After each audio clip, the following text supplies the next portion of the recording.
Welcome back to Old War Stories with Uncle Jay.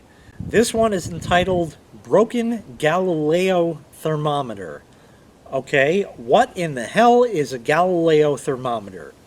Although not par for the course for these old war stories, I'm going to show you. Because what I'm going to show you is the exact one, actually not, but a exact replica of the one I used to have. So let's cut into that right now. This is a Galileo thermometer. What does it do? How does it work? It has a glass tube, enclosure, I don't know. And it has all of these balls that have colored liquid in them. Hanging from each one is a medallion that has a number of degrees printed on it.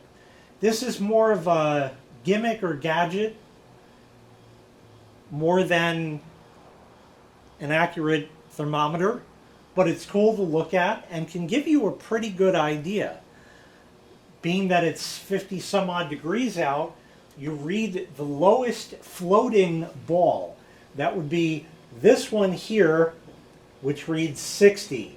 It's not quite 60. My thermometer across the room reads 55.233. And 55 is floating sort of in midair, but that one is also kind of floating. So this will change, and as it gets to be hotter weather, the balls up top will start sinking because of the higher temperature. And Galileo figured this out, and they look cool. Now this one has been around since back in the day. The copper, I guess it was, has turned green. That hook up there might have used to have been a plant hook. It was there when I moved in. It was just the right spot for it. I ought to take it down and paint it. And another thing I thought to do that I never had needed to, but would just give me a little bit more peace of mind. You see this piece here, it has one just the same on the other side. This moves. Now because it stays up against the house, it really doesn't go anywhere, but I would be foolish to not get up there when I do that hook and put a cable clamp or something, cable management thing. It's a plastic square that I can put there, drive a screw into the house, and then put a cable tie around that, around this on the other side. That way it's guaranteed that it's never going anywhere. It's weathered and that, but of course when brand new, it looked really spectacular, and of course could be polished up if I wanted to go to all of that effort. But I kind of like the weathered look. It lets you know it's been around. So anyways, you saw the Galileo thermometer and I explained what it does. We had our apartment, the wife and I, in Elmont. Now Elmont, the next town over, goes into Queens. And there's different neighborhood, they call them neighborhoods. Like here, around here, you know, the town that I'm in, and there's other towns that I've mentioned in that, and they're just, you know, a couple miles. But in Queens, you go and it's a different neighborhood of Queens, and they have names for them, almost like towns, and they use them like that, but they're called neighborhoods. Well, anyway, the next town over, collectively, we just call it, Long Islanders just call it Queens. So whatever part of Queens it is doesn't matter. It's just Queens. Okay. Queens gets a lot more urbanized. And there's a lot of, I was going to say punks, but that's an old term. These people are willing to fight you. There's more crime, stuff like that. And when I went to camp in Elmont, told the old war story, there's 3 parts to that one, Camp EJC. I told how the kids there, some of them were from Queens, and a lot of them wanted to fight you over nothing. You know, literal bullshit. and that because they thought they were tough in that. And you kind of needed to have that Um, the only word I can come up with is persona, but that's not right. You needed sort of a tough guy persona to live there and protect yourself, because you don't know if somebody's going to come up a pickpocket, or somebody might point a gun at you or pull a knife on you and want to rob you. So you had to know how to fight people in the event that that would happen. And at the time, in the 1970s and 80s, these were not good areas. There's better parts and worse parts. But anyway, being that we're on the verge of Queens, the kids that lived in this house, so the way it worked was, main floor was the landlord's lady landlord, owned the house and had a female there with her. A friend, a lover, we don't know, we never found out. That other lady, her sister, with her husband and 3 kids, lived upstairs. So 5 upstairs, 2 on the main floor, and the wife and I in the basement. 9 people in that house. Things could be taxing at times as far as electricity and water would go. Anyways, not water that much, but sometimes. Anywho, it happened. But we did it. We lived there, and that was that. That Galileo thermometer, we had the basement. So there were concrete steps that went down, and there was a railing at ground level around it, so you didn't walk and just fall into the hole, because then you get hurt. I had taken the Galileo thermometer, and it has a hook on top, and I hung it on the railing.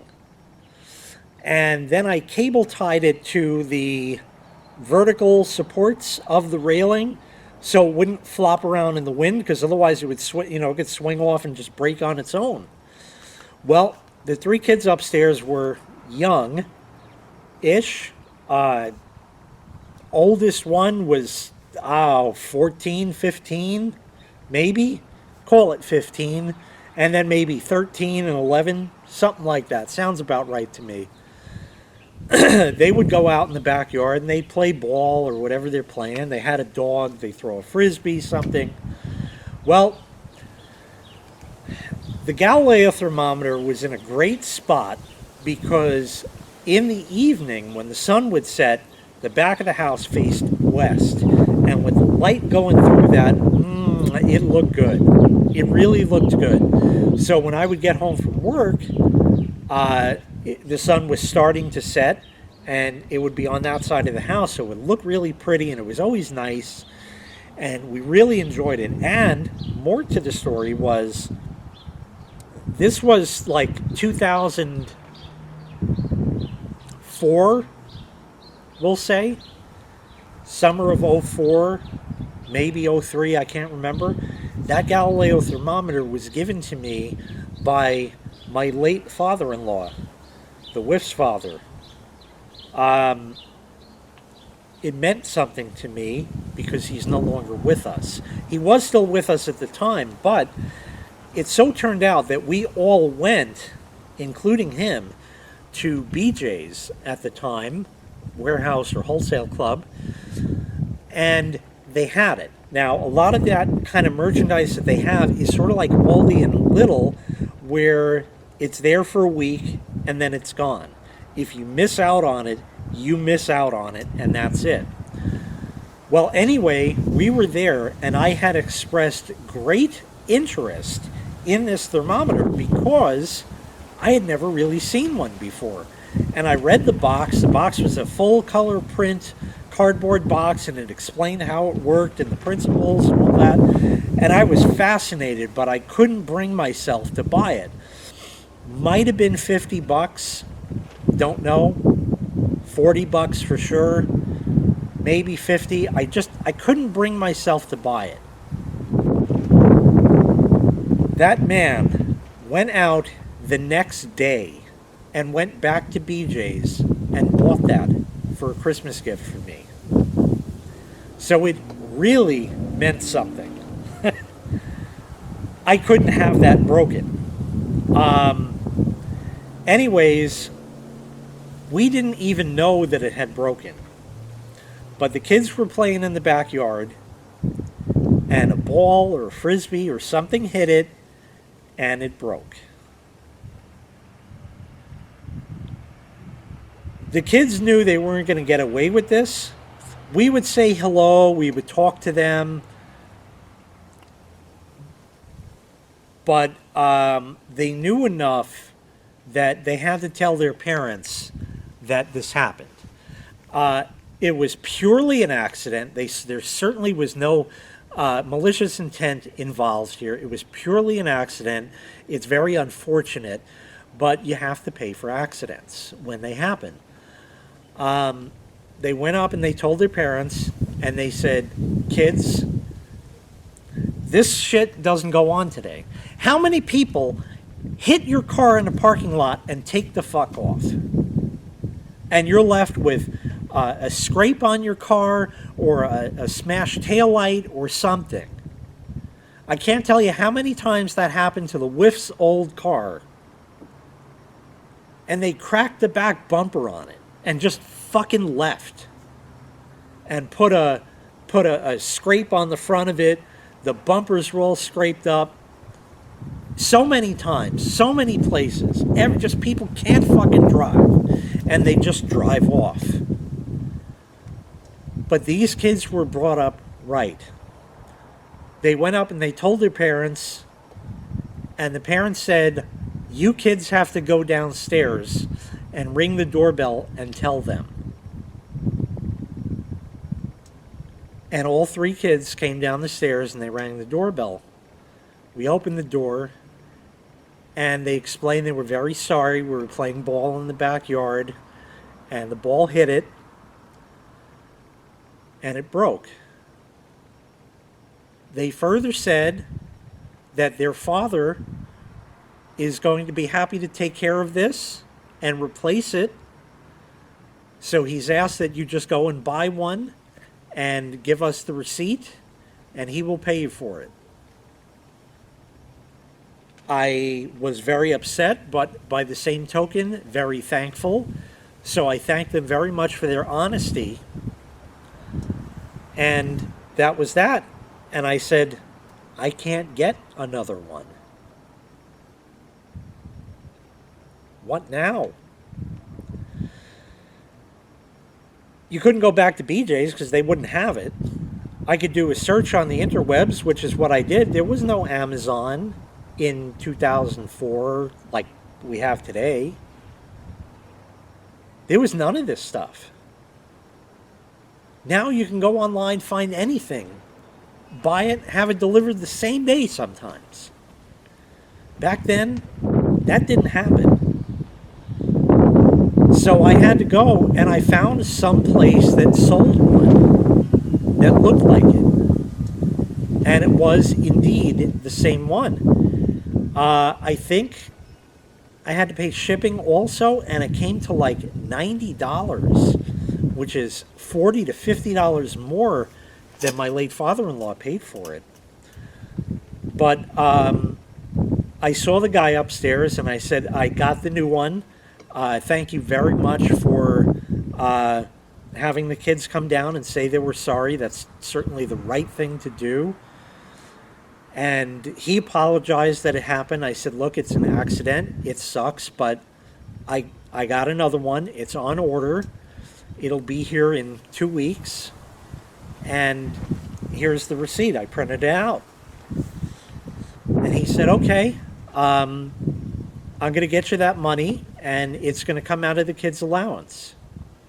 I don't know if one kid fessed up to it or they all decided it would be better to go threesome on it in that it's $30 a piece.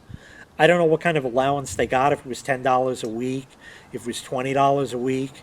It wasn't that much of a hardship because at that age, you know, what does money really mean? What are you really spending it on? You know, when you grow up and you get a house and you get old and shit, you got a mortgage, car payments, you got to pay for gas for the car, oil changes, you got to buy fucking food, you got to buy clothes, you got to buy all kinds of stuff that you never thought at 11 to 15 years old that you would have $6,000 a month going out in bills. It happens here.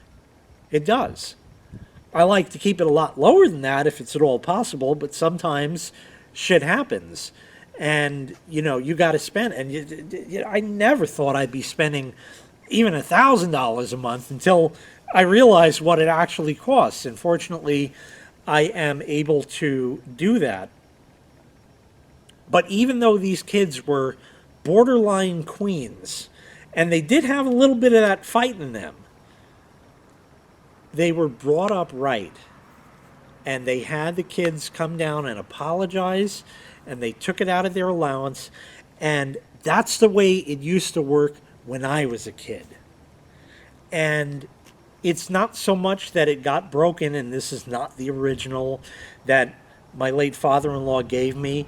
I don't really care about that because it's symbolic enough in that it's the same item that it doesn't matter to me. I don't look at it and say, oh, gee, that first one. I don't think about that. When it does come to mind, oh, yeah, that first one got broken, I don't think about that. I think about how the kids were taught to do the right thing. So that was the moral lesson in this. As far as people hitting your car, they ain't stopping for shit. Sometimes they get caught. Sometimes people have dash cams, and they do indeed get caught sometimes. Sometimes stores have surveillance cameras, but it's pretty rare, and they usually get away with it, which is fucking sad. Unfortunately, it is the way of the world today because nobody is brought up right, and they all turn out to be big, fat, dumb American consumers. I think that ties in somehow. I'm not sure how. But that is going to wrap up this final installment for today of recordings of Old War Stories with Uncle Jay. Plenty more to come. These 6 that I just did were on my mind recently, so I said let me bang those out because they're fairly quick. Fairly is relative. But anyway, that's that. So do the right thing in life. It pays off better, and you don't have to live with yourself. Because sometimes the damage that you cause and run away from can put something on your conscience that is far worse than the monetary value to pay to fix it or replace it. Anyway, that's going to do it for this episode once again. Thank you very much for watching. I really appreciate it, and I hope that you do the right thing in life as well. Make sure you click like, make sure you click subscribe, and take care. We'll see you next time. Bye-bye.